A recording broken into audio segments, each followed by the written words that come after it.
Sami Hamdi, however, has been detained, right? He has been detained. Now, this guy is a British, I think he's Tunisian, journalist who was obviously operating in the UK. He was doing a lot of dawah and a lot of political activism in the UK. And he went to the US, he got a visa, he applied for the visa.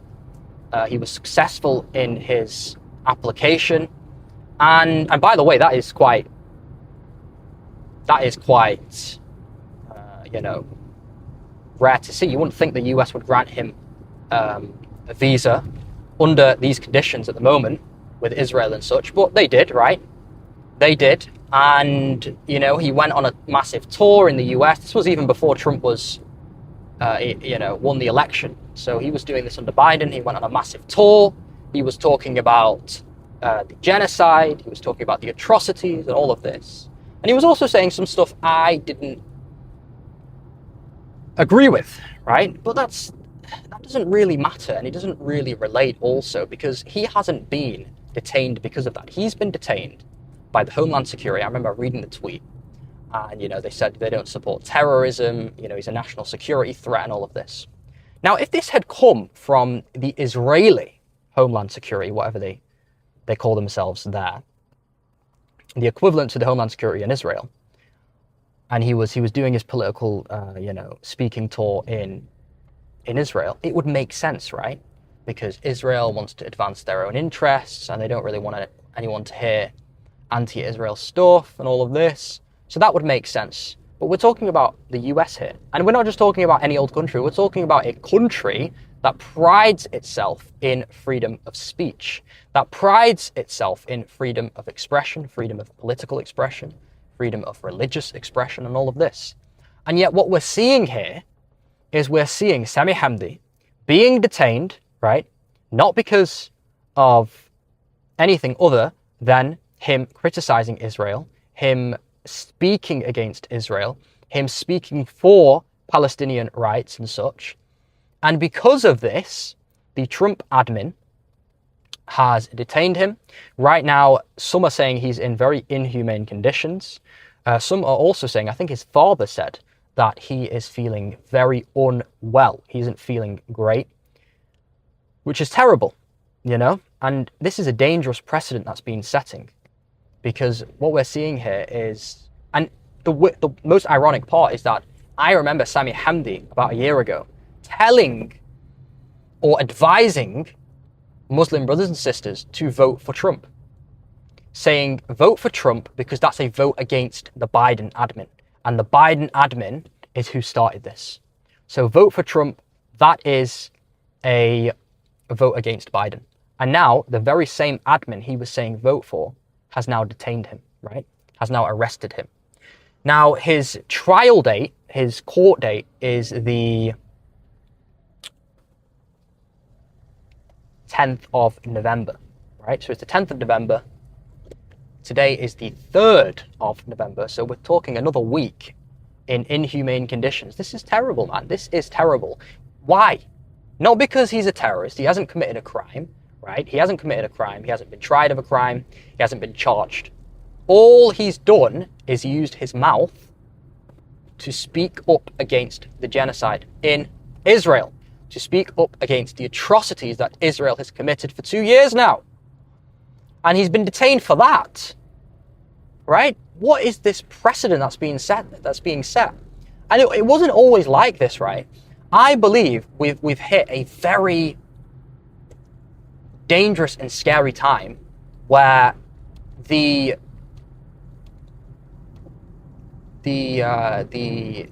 conversations and the debate and the dialogue that's happening around not even just Palestine, but Islam as a whole, right? It's just become so aggressive, and, you know, they've just got their guard up all the time. You know what I mean? And even good, like I remember about 2 years ago now, 3 years ago, something like that, there was a video of a podcaster, PBD, right? Businessman Patrick Bet-David. And he was sat down with Charlie Kirk, right? We discussed Charlie Kirk last week. He was sat down with Charlie Kirk, and they were discussing these midterm election results, right? So PBD, he sat down with Charlie Kirk, and they're talking about the fact that in 2018, the midterms in the United States, 17% of Muslims voted Republican, right? 17%. Fast forward to 2022 midterms, only 4 years later, that 17% goes to 28%, right? 28% of Muslims vote Republican, okay? PBD's like, that's 11% increase, it's massive. Charlie Kirk's like, that's profound, right? And PBD starts to talk about how, how we can put our differences aside, Christianity and Islam, and how we can work together, right? We can work together, we can put our differences aside, we can put the Prophet Muhammad والسلام, and the Jesus, and the differences there, the theological differences, and focus more on the similarities we have in terms of morality and all of that. He was saying this 3-4 years ago, however long. And if you look at that same Patrick Bet-David today, and some of the rhetoric, frankly, that he is spewing, right?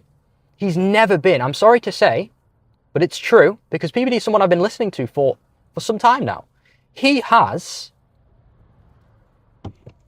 never been as anti-Muslim, right? As Islamophobic, frankly. That's what it is. I'm not here to beat around the bush. That's what he's being, right? And I've had to stop listening to him because of that. Because it, honestly, I'm not saying it is true, but it seems like he's being bought, he's been paid for, or at least he's being told what to do, right? And seeing that Netanyahu interview kind of cemented it for me, right? And these were the conversations that were happening before Trump got elected. Trump got elected, and they stopped having these types of conversations. They no longer want to build bridges to us. PBD in that same clip was saying, stiff arm to Muslims, stiff arm to Muslims. Why can't we just get along, form an alliance with one another, focus on our similarities instead of our differences? And now, he's doing the exact same thing he was criticizing back then, right? And the same thing's happening in the UK.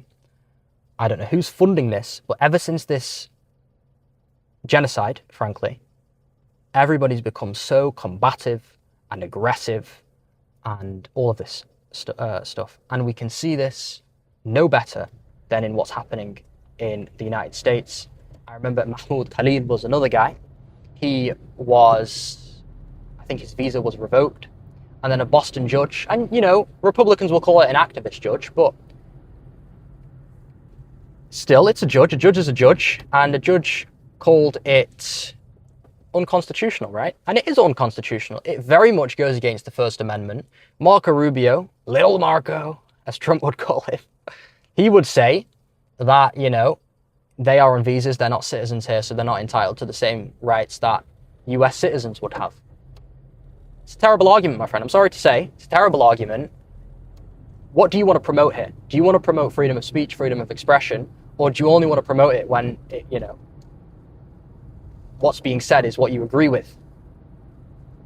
So it's a difficult one because, Sami Hamdi was someone who was in favor of Erdogan in Turkey and Imran Khan in Pakistan.